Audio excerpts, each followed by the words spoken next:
Chosen one, still your body, and receive this. That warmth spreading through your chest right now. The one that feels like something ancient recognizing you. That is not your imagination. God just looked at you, and he laughed. Not the laugh of someone who finds you amusing, not the laugh of someone watching you stumble. The laugh of a father so proud of what he sees that the sound of it shook the walls of heaven. The angels stopped, the atmosphere shifted, and in that moment every voice that has ever told you that you were too broken, too late, too far gone, was silenced by the sound of God celebrating the sight of you. The enemy has been working overtime this week for one reason, and one reason only. He heard that laugh, and he knows what it means. It all ends here. The shame, the self-doubt, the quiet belief that you are somehow less than what God promised. But hear this clearly, it is not ending because you finally got it right. It is ending because God has been watching you get it right all along, and he has been laughing with pride the entire time. Think back to that moment this week when you almost gave up. Maybe you were sitting alone somewhere quiet, holding the weight of something you could not explain to anyone, and you made a decision. Not a loud decision, not a celebrated one. Maybe you chose to get up again. Maybe you chose to stay kind when cruelty would have been easier. Maybe you simply chose not to quit when quitting was the only thing that made sense. You had no idea what that moment looked like from heaven, but God saw it, and that was the moment he laughed. Type amen in the comments right now. Let heaven see that you showed up for this. You did not find this message by accident. The algorithm did not bring you here. God did. This is a divine appointment that was written into your timeline before you ever drew your first breath. You are standing at the edge of a revelation that is going to permanently change the way you see yourself. Stay until the very last second, because in the next few minutes, I am going to show you exactly what God sees when he looks at you. I am going to hand you the decree that cancels every verdict the enemy has tried to place over your identity. And at the end, I am going to give you a declaration so powerful that when you speak it, the pride of heaven will rise up inside you, and you will never shrink back into silence again. Do not click away. Your future self is standing on the other side of this message, fully awake, fully free, fully certain of who they are. Do not make them wait. Before you go further, press the like button right now. Not as a habit, as a yes, as your spirit saying, I receive what is about to be spoken over me. I know what the last 72 hours have felt like. The atmosphere has been strange. Not loud, not dramatic, just heavy in a way that is hard to name. Maybe you caught yourself staring into nothing this week. Not sad exactly, but tired in a way that sleep does not fix. Or maybe you woke up at 3 in the morning with a question sitting on your chest. One you cannot fully form into words, something close to. Am I enough? Am I actually who God says I am? Because the evidence in front of me does not seem to match the promise. You feel like you are waiting for proof, and in that waiting, the enemy has slipped a very specific lie into your thoughts. He has been replaying your failures like a court case. That conversation where you said the wrong thing, that season where you made choices you are not proud of, that version of yourself you have been trying to bury, and the accuser has been standing over that evidence saying, this is who you really are. God may love you, but I need you to hear what the scripture actually says about this moment. He will rejoice over you with gladness. He will quiet you by his love. He will exalt over you with loud singing. Listen to that. He exalts over you. He sings over you. That is not the language of a God who is disappointed. That is the language of a father who cannot contain his pride. The word used in that scripture is the same word used for a warrior, celebrating a victory. God is not tolerating you. He is celebrating you. Type 777. If you believe God is proud of you right now, not someday, not after you fix everything, Right now, the enemy has been lying to you about your position in the eyes of God. He has been telling you that your weaknesses are disqualifications. But the truth is this: God has seen every battle you have fought in private, every moment you chose character when no one was watching, every tear you cried in a room alone, trusting Him even when trust felt impossible, and every single time He looked at you and laughed with so much pride, it echoed through eternity. The heaviness you feel right now is not the weight of shame. It is the weight of glory that has not yet landed on you fully. It is the pressure of a calling that is too large for the container you have been trying to hold yourself in. You are not behind. You are not disqualified. You are not forgotten. My name is Joseph Bill. For years I have been studying the patterns of spiritual awakening, the warfare that follows a chosen one, the moment they begin to step into who they were created to be, and the breakthroughs that are always closer than they appear. More than 10,000 people have walked through their darkest seasons using what I teach here, and come out on the other side knowing exactly who they are and why the enemy fought so hard to stop them. If this message is hitting something deep inside you, subscribe right now and turn on every notification. Your spirit led you here. Do not let the algorithm decide if you come back. The next message I release might be the exact word you need for the war you have not even seen coming yet. You are not someone God merely tolerates. You are someone God boasts about. You are the one He points to when heaven needs to see what resilience looks like, what faithfulness looks like, what a chosen one who kept going in the dark looks like. That was not weakness. That was the making of a weapon. And God laughed full and loud and proud and said, "That is my chosen one." As this word settles in your spirit, know that helping with this mission is not a small thing. It is a sign that you understand what is at stake. You can support this work through the link in the description or the pinned comment, whether by buying a coffee, making a donation, or becoming a member of our exclusive community. By doing so, you become part of what God is using to reach the one who is still hiding, still believing the accuser's case against them, still waiting to hear that heaven is proud of them. Every seed you plant turns into light that reaches that person. If you water others, you will be watered yourself, Jesus says. This is not poetry. It is a living. Come into this moment with faith. What God has already declared over you can be unlocked through your giving. And I need you to sit with that for a moment. Because what just landed in your spirit is not hype. It is not a feeling designed to fade by morning. It is a word that was already written about you before you took your first breath. And it is arriving right now because you are standing at the edge of something heaven has been preparing for a very long time. Imagine a tapestry meticulously woven in the quiet chambers of eternity, with your name and your divine assignment intricately stitched into its very fabric. That word is the echo of that eternal blueprint. A whisper from the Creator confirming your destiny is not a matter of chance but of divine orchestration. It is a celestial handshake, a cosmic confirmation that you are precisely where you are meant to be, poised for a profound shift orchestrated by the infinite. Now stay with me, because here is what most people do with a moment like this. They feel it, they receive it, and then they walk back into the same version of themselves they were before they pressed play. It is like catching a glimpse of a magnificent vista from a mountaintop, only to descend and forget the clarity that the altitude provided. They return to the familiar valley of their former selves, the echo of divine truth fading into the mundane rhythms of daily life, not out of rebellion, not out of doubt, but because something beneath the surface has never been named, never been confronted, never been pulled out into the light where it can finally be dealt with. This is the subterranean landscape of the soul, where unaddressed issues lie dormant, like sleeping giants that can awaken to sabotage our progress.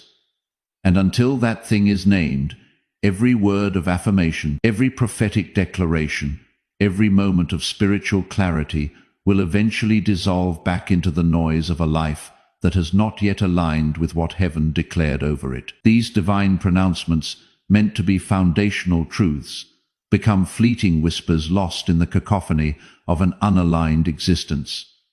Here is the hidden barrier. Most people who are genuinely chosen, truly set apart by the hand of God, are living in a state of spiritual mistaken identity. It is as if they are wearing a cloak woven from the threads of other people's perceptions and their own past wounds, obscuring the radiant garment of their God-given identity. Not because they do not believe in God, not because they lack faith, but because somewhere along the way they accepted a version of themselves that was narrated by pain. Instead of authored by purpose, the narrative of their lives was hijacked. The pen of authorship wrested from divine hands and placed into the trembling grip of circumstance and hurt. Someone spoke a word over you that was never theirs to speak. A parent, a teacher, a partner, a community, a failure, a diagnosis. These pronouncements, often delivered with conviction, become insidious seeds planted in the fertile soil of the soul, sprouting into limiting beliefs. And that word attached itself to your identity like a second skin. This is not just a metaphor. It is a visceral reality. This external narrative becomes so intimately interwoven with your being that it feels like an intrinsic part of you, inseparable and undeniable. And you have been wearing it so long that you forgot it was ever put on you from the outside. The original radiant self is buried beneath layers of adopted identities, like a priceless artifact hidden beneath centuries of debris. Think about Gideon. When the angel of the Lord appeared to him, Gideon was hiding in a winepress, threshing wheat in secret, so the Midianites would not find him. He was operating in survival mode. This winepress was not just a physical hiding place. It was a spiritual bunker, a sanctuary of fear where his potential lay crushed and hidden. And the angel looked at him and said, "The Lord is with you, mighty warrior." This declaration was not a suggestion. It was a revelation, a profound unveiling of Gideon's true nature, obscured by his present circumstances. And Gideon's first response was essentially, "You must have the wrong person." His mind, conditioned by fear and scarcity, could not reconcile the angel's words with his reality. He listed every reason why the declaration could not possibly be true. His tribe was the weakest. He was the least in his family. His circumstances contradicted every word that had just been spoken over him. He presented a meticulously catalogued defense against the truth, a testament to how deeply ingrained his perceived inadequacy had become. But here is what the angel did not do. The angel did not lower the declaration to match Gideon's current reality. The divine word remained steadfast, unwavering in its truth, a beacon of what was possible beyond Gideon's limited perception. The angel stood on what heaven had already decided. Heaven's decree was immutable, a truth that predated Gideon's fear and his circumstances. And that is exactly what God is doing with you right now. He is not adjusting his declaration to fit your self-perception. He is not scaling back his promises to accommodate your current limitations. He is calling you to rise until your self-perception catches up with his. This is an invitation to a spiritual ascension, a journey where your internal landscape is recalibrated to mirror the divine blueprint. It is a call to inhabit the truth of who he says you are, rather than clinging to the echoes of who you have been told you are. But here is where it goes deeper. The reason that feels so difficult is not because you lack courage. It is because there are agreements you have made, quietly, privately, often unconsciously, with a narrative that was handed to you. These are silent pacts, subconscious treaties signed in the hidden chambers of the heart, binding you to limiting beliefs. An agreement that says you are too late, an agreement that says people like you do not get those kinds of breakthroughs, an agreement that says the things you have done, the years you have lost, the times you have fallen, disqualify you from the fullness of what God intended. These are the invisible chains, the self-imposed restrictions that create a prison of potential. And as long as those agreements remain sealed in your spirit, they function like a ceiling. They create an invisible dome above you, limiting the scope of your spiritual growth and your experiential reality. You can grow, but only so far. You can believe, but only so much. You can step forward, but never quite all the way through. Breaking agreement with a lie is not the same as ignoring it. It requires a deliberate and precise dismantling of the falsehood. You have to locate it. You have to call it by its actual name, not my insecurity, but the specific sentence you have been silently believing that has never been true. And what is coming in just a moment will show you exactly how that works from the inside out. Because this is where most people stop short of their actual breakthrough. This precise identification is the scalpel that allows for the extraction of the cancerous lie. The moment you begin to name the lie, something else happens that almost no one talks about. Resistance intensifies, and I do not mean that metaphorically. This is not a gentle nudge. It is a seismic upheaval within the spirit. I mean that the closer you get to the real root of what has been holding you, the louder the counter-argument becomes. It is as if the very foundations of your perceived reality begin to shake, and the forces that have held you captive mobilize in defense. Suddenly you are exhausted. Suddenly something urgent demands your attention. Suddenly your mind floods with reasons why this does not apply to you, or why now is not the right time, or why you have tried this kind of thing before, and it did not work. This is the adrenaline of the adversary, the desperate attempt to pull you back from the precipice of liberation. That resistance is not random. It is targeted. It is a calculated defense mechanism employed by the forces that benefit from your confinement, because what you are approaching has been protecting something that was never supposed to stay. It is guarding the prison cell, desperately trying to prevent your escape. Think of it this way. A wall does not get thicker in the middle of a field. It gets thicker around something worth guarding. The fortifications are not arbitrary. They are strategically placed to protect a valuable asset, and the enemy does not fortify what has no value. The intensity of the resistance you have felt in your life is not evidence that you are losing. It is not a sign that you are on the wrong path. It is evidence of how much is at stake in your winning. The ferocity of the opposition is a direct correlation to the magnitude of your potential victory and the immense value of the destiny you are about to claim. Type 444. If you have felt that resistance this week, the angels are watching this moment with you. You did not stay through this message by accident. The pull you feel right now to respond is not emotion. It is instruction. Helping with this mission is a sign from God. Through the link in the description or the pinned comment, whether by buying a coffee, making a donation, or becoming a member of our exclusive community, you become part of what God is using to reach the ones still reading their resistance as failure. Someone else needs to hear that the intensity of what they are facing is proof of what is at stake in their rising. Specific seed, specific answer. The one who moves when God signals is the one whose breakthrough accelerates. Jesus says, "Give, and heaven will open over you." This is not history. It is a living promise active right now. Come into this moment with faith.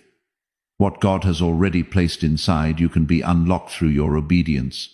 And this brings us to something that shifts everything. Most people interpret spiritual warfare as an attack on their destiny. They see every trial, every setback, as a direct assault aimed at derailing their future.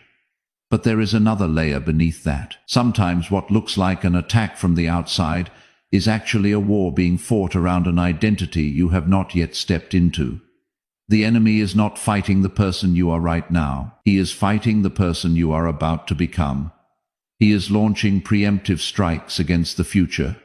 You, the fully realized, divinely appointed you. He knows that once you fully inhabit that new identity, your capacity to impact the world will be immeasurable. And once you understand that, the nature of the resistance changes entirely. You stop running from it. You start reading it as a signal. It transforms from a terrifying threat into a diagnostic tool, a roadmap indicating precisely where your greatest breakthroughs lie. Type 1111. Type 11 is your declaration that a new chapter begins here. And almost no one sees it coming. This is the subtle trap, the deceptive detour that can keep even the most earnest seeker on the fringes of their promise. There is a counterfeit rest that chosen people fall into. It looks like peace. It feels like patience. It sounds like trust. It is a seductive stillness, a deceptive calm that can lull the spirit into a state of spiritual inertia.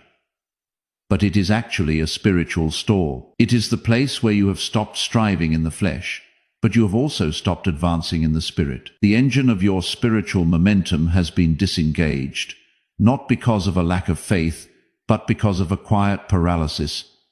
You are not anxious, but you are not moving. You are not desperate, but you are not activated. You have mistaken stillness for alignment and passivity for peace, and you have renamed that stall as waiting on God. This is a subtle perversion of divine timing, a redefinition of spiritual inactivity. But there is a difference between divine waiting and divine delay caused by inner avoidance. One is an act of faith, a surrendered posture in alignment with God's perfect timing. The other is an act of fear dressed up in the language of surrender, a sophisticated form of self-deception that masquerades as piety. Elijah understood this after the fire fell on Mount Carmel. After the greatest public victory of his prophetic life, he ran. He fled from the palpable manifestation of God's power into the desolate shadow of fear and exhaustion. He went under a juniper tree and told God he was done. He chose a place of perceived safety, a retreat from the overwhelming weight of his calling and the threats against his life. And God did not rebuke him. God did not preach at him. God let him sleep. God fed him. God met him in his brokenness, providing for his physical and emotional needs, a testament to his enduring grace. And then God asked him a question that he is asking you right now. What are you doing here? Not as condemnation, as an invitation to locate yourself. This is not a judgment, but a gentle yet firm call for self-examination, a call to confront the spiritual reality behind the physical location. Because Elijah was not in the wrong place geographically, he was in the wrong place spiritually. He had let the roar of Jezebel override the fire of God he had just witnessed with his own eyes. The terrifying pronouncements of his enemy had eclipsed the undeniable evidence of divine power. And God needed him to name that before he could be sent back out. The truth had to be spoken, the hidden reason brought to the surface before restoration and recommissioning could occur. What are you doing here? In the waiting, in the withdrawal, in the place that feels safe, but has started to feel smaller than what your spirit knows you were made for. What are you doing here? And this leads to the real turning point, the one most people never reach because they stop just before it. You have been praying for God to change your circumstances, and there is nothing wrong with that prayer. It is a natural and valid expression of seeking divine intervention. But what heaven has been waiting for is your agreement to let him change your identity first. Because your circumstances are almost always a reflection of what you believe about yourself at the deepest level. They are the external manifestations of your internal landscape, not your surface beliefs, not the ones you confess out loud. These deeply embedded convictions are the true architects of your reality. Jacob wrestled with God at the river Jabbok, and what most people miss is that Jacob had been running his entire life.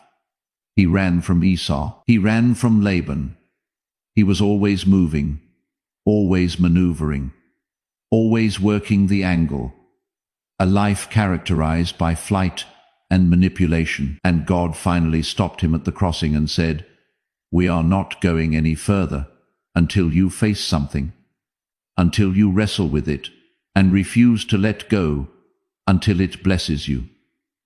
This was not a casual encounter. It was an all-night spiritual battle, a profound confrontation designed to break the old and birth the new. And the blessing that came was not wealth. It was not a promise. It was a new name, Israel, because what God knew was that Jacob could not walk into his destiny carrying Jacob's identity. The old name, steeped in his history of deception and flight, was incompatible with the future God had planned. The name had to change first. The self-perception had to be reformed in the fire of that confrontation, before the inheritance could be received. God is stopping you at a crossing right now, not to break you, to rename you. This is not an act of destruction, but an act of profound creation, a divine rebranding that aligns you with your true purpose. Type "I receive it" in the comments. Not as a ritual, as the moment you stop arguing with what heaven already decided about you. And here is where it gets confrontational. And I need you to stay open. The thing that has been blocking you is not the enemy you have been rebuking. It is not the people who hurt you. It is not the years you feel you lost. Those are real. Those are painful. But they are not the root. The root is this. Somewhere in your spirit, you have decided that the version of you that God is calling forth is too far from the version of you that currently exists. The gap feels too wide. The leap feels too dangerous. You have allowed the perceived distance between your current reality and your divine potential to become an insurmountable chasm. And so, rather than stepping into the fear of becoming who God says you are, you have stayed in the familiar discomfort of who you believe yourself to be. Because familiar pain feels safer than unfamiliar greatness. The known ache of your current limitations offers a perverse sense of security compared to the terrifying unknown of your divine potential. And that is the thing no one tells you about being chosen. The greatest war you will ever fight is not against a person, not against a circumstance, not against a demonic force. It is against the smallness you have made your home. It is against the low ceiling you have agreed to live beneath. Because at some point, the ceiling felt like protection. It was a conscious or subconscious decision to contract your life, to shrink your dreams, to fit within boundaries that once felt safe, but now serve as an oppressive cage. And God is breaking it now. Not gently, thoroughly, because what He placed in you was never designed to survive in that small space. The divine spark within you requires expansive territory to burn brightly and fulfill its purpose. And here is the part that may surprise you most. God's laughter over you, that pride, that delight, that uncontainable joy that heaven felt when it looked at you. It was not conditional on your performance. It was not a reward for your obedience. It was not something you earned by finally getting things right.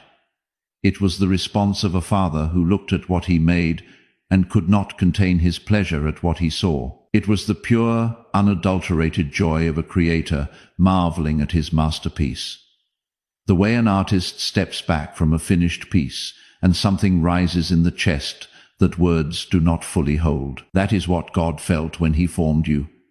Before your first failure, before your best success, before you knew His name or carried His assignment, He looked at you and something in heaven could not stay quiet. This primal foundational delight in your being is the bedrock of your worth.